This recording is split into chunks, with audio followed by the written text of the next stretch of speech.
Welcome to another Indie Dev Showcase, highlighting the many indie games we play here on the channel. If you'd like to submit a game for a future video, please reach out. But otherwise, let's begin. We're starting things off with Everhood 2. Now, I never played the first game, I do need to go back to it. But what we have here is a music rhythm based action RPG. You are exploring various dimensions, trying to defeat a strange dragon. And you're on to go listen to a variety of music, play a lot of baddies, and do more along the way. The kind of twist of the music-based system in this is that while you're going to be dodging specific beats in terms of the music, you want to be building up charge for your different attacks, represented by the different colors of the notes. So you're going to dodge and avoid the ones you don't want to charge, while aiming for the ones that you do to maximize damage. Each charge color will give you a different attack, different properties, etc, etc. And of course, the footage you're seeing is definitely not being played on highest difficulty, as everyone knows how bad I am at rhythm-style games. The story takes you to all manner of strange places, and there's going to be a lot of dialogue in between the different musical acts. You'll be able to level up, acquire new skills, find secrets in the environment, and more. It's a very interesting take on the action or the rhythm-based action formula. Now, from what I heard about in terms of the reviews, the first game kind of is more streamlined in terms of the RPG progression side of things. But I would recommend this one if you are a fan of rhythm-based combat and looking for a very strange and musical world to explore. We leave the rhythm behind for some automation with Astronomics. The footage you're seeing is played during early access and may not represent the current build. This is a mining logistics automation style game. You are trying to buy a one-way ticket to Earth, and unfortunately it's going to cost a lot of money.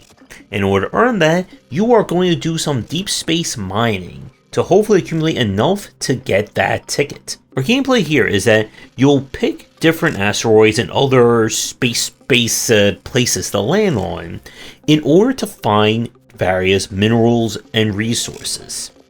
These resources can be used to either upgrade your character and your various parts, or be turned in for the money that will be then added to your kind of till in order to hopefully get enough to make it to Earth and beat the game.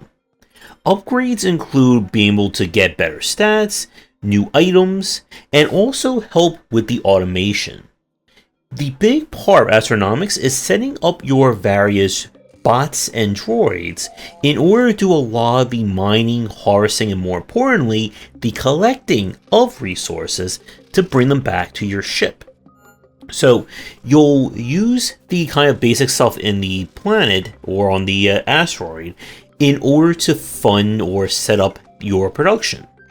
Your bots need a straight path from resource back to your ship, and you can construct various structures that can move objects and them around, and each asteroid essentially becomes its own little logistics puzzle of how do I maximize my time here and get all the resources that I need. There is a time limit that you can spend on each asteroid, basically how long it's in the solar system. So there is a little bit of a rush to get as much as you can, and of course make sure you have enough fuel to get back to your home base. Like with a lot of the automation style games, it is a bit slow in the beginning. You don't have a lot of bots to help you, your laser or pew-pew is not going to do much, and there are enemy invasions that can start showing up, and you'll either need to use your own laser to defend yourself, or set up defensive towers and other things to aid you. We didn't get to see that during our early access run. But I did like what I was saying, this is not going to be super hardcore factorial levels of automation, and I'm interested to see what they will add to kind of entice you to keep mining, drilling, and collecting. So if you're an automation or logistics fan looking to do some mining along the way, I would at least give the early access a try. I'm definitely going to look into it more when it is eventually released. And now we go to Virballs. This is a third-person shooter where you are exploring a variety of planets, trying to deal with the alien creatures known as Virballs. Very adorable little things that absorb elements, combine, and can cause all kinds of trouble. And you and your mech suit of some kind are going to have to fight them all. The gameplay here is that each level will have a variety of enemies, MacGuffins, and secrets to uncover. You can grab Virballs and absorb them in order to give yourself a new attack, and you combine different elemental types to create a special weapon. Now, the Virball ammo is limited, and when it runs out, you'll need to go and harvest some more. And of course, there'll be a variety of bosses to fight, rolling and balls to do, and again, find all those secrets. As far as third-person shooting goes, nothing here is anything that we haven't seen before. It does control nicely, although you do have to be a little bit mindful when you're doing your rolling not to roll off into a pit.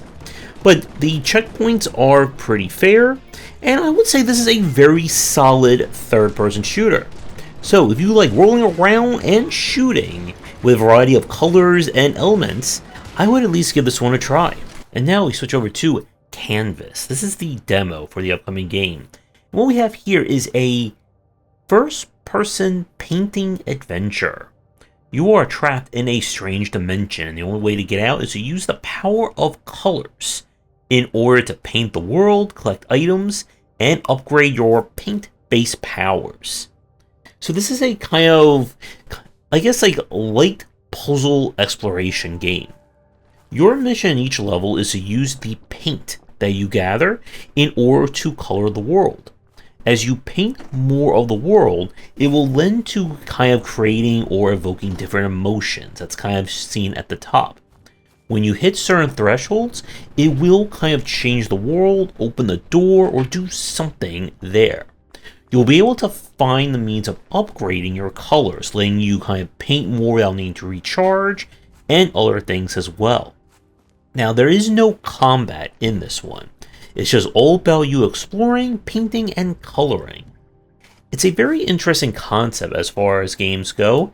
Now, from our time with the demo, it's hard to tell how much more there will be in terms of kind of the interactions between the various colors.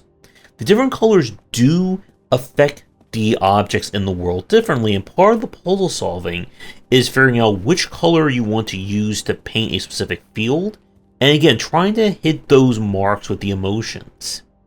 So if you're in the mood for something a little bit differently, and I guess have a little bit of coloring on the mind, then I would at least give the demo a try. And now we go to something a little bit more action-filled with Rubinite. This is the demo that we checked out. You play as Ruby, who had to flee her kingdom when it was invaded by, I believe, an evil queen. And in order to take it back, we must fight, as you can see, die a lot, to a variety of monsters. This is in the Titan Souls, I think Darkest Souls, boss rush category of games, where you're going to be going up against a variety of very nasty foes, and try not to keep dying in the process. The game's unique element here is that you stare at the enemy to build up focus. As you're focusing on them, for each charge that you do, it gets banked on them. You can then cash in these charges by doing your heavy strike to do massive damage. You can of course parry enemy attacks and try to avoid and dodge everything and anything that's coming your way. After enemy fights, you'll be able to turn in the resources you get from them to upgrade, unlock new abilities, and try to create a build that works best for you. But like those other games, this is all about the challenge. And each boss is a unique individual, complete with their own patterns, different phases, and more. The pixel art and animation in this one are very well done, but this is definitely going to be on the harder side. If you're not a fan of high-speed action, this is not going to be the game for you to try and start learning. But if you are looking for a very challenging experience and to get good at a lot of focusing, then definitely give this demo a look. And for the last game of our showcase this week, we have Monster Crown Sin Eater. This is the demo that we play for the upcoming Monster Collecting sequel. So, we are in an open world full of all manner and varieties of creatures to collect. Our big brother has gone missing, and in order to save our family, we're going to non-trademark catch them all. Now this is the sequel to the popular first game, which I have not had a chance to play.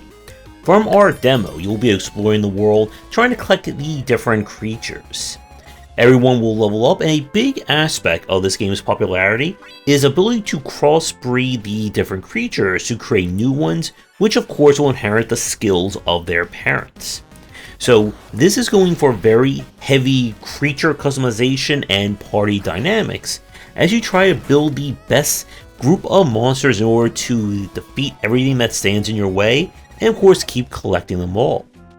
So I enjoy this one. Now if you're completely new, it can be a little bit tricky to play, and the demo itself is quite lengthy if you want to get a pretty good look and feel for what is going to be in the main game. We got to kind of like a mini boss who completely and utterly destroyed me. But there's definitely a lot of charm here. If you were a fan of the first game, then chances are you've already checked this one out. And if you somehow miss this series and you're a fan of creature collectors all shapes and sizes, then be sure to try the demo and look at both games. So with that, we're going to wrap things up for this week's showcase. You'll find links to all the games down below. Be sure to reach out and let me take your game for a future stream and showcase. If you did play these ones as well, let me know what you thought about them. And with that, come back for more indie game streaming, game design talks, and more here on the channel. Thanks for watching, and a special thank you to our Patreon supporters. If you enjoyed the video, do the YouTubing stuff, be sure to visit our Discord and Patreon, and if you're interested in more in my thoughts on design, check out my game design books.